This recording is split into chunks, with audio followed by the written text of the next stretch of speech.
Good morning! Gusto mo rin bang magkaroon ng sari-sari store na negosyo? Ang Yes! pagtatayo ng negosyo ay hindi biro. Bilang negosyante, maraming bagay ang dapat mong pag-isipan at ilaan upang maging matagumpay ang iyong pagnenegosyo.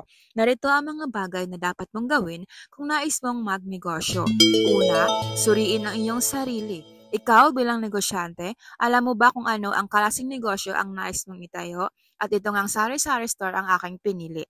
Ano ba ang iyong kakayahan at interest? Hindi ibig sabihin na kaya mong gawin ay gagawin mo na.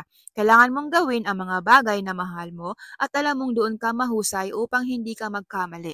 Bilang negosyante, kinakailangang alam mo rin ang hangganan ng iyong kapital o pera at kakayahan. Pangalawa, lumikha ng pag-aaral. Bilang negosyante, ikaw ay dapat gumagawa ng pag-aaral sa iyong papasuking negosyo.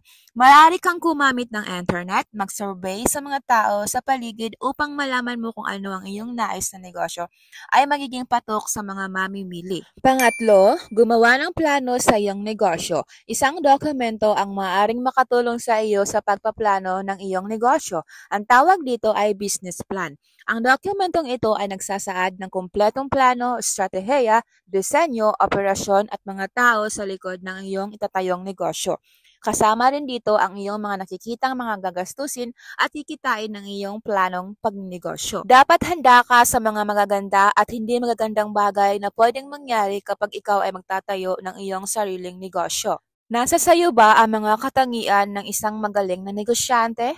Masipag, matyaga, may dedikasyon at malasakit hindi lang sa negosyo mo, kundi pati na rin sa mga kasamahan mo sa negosyo, lalong-lalo na sa iyong mga customers.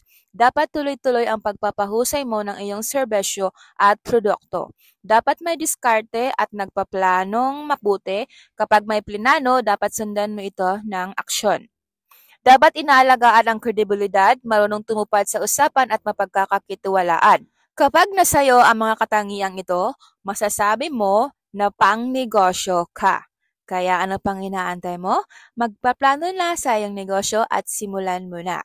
Importante rin na dapat interesado ka o gusto mo ang papasukin mong negosyo para magtagumpay ka dito. Kumikita ka na, nag-i-enjoy ka pa dahil ito talaga ang gusto mong gawin.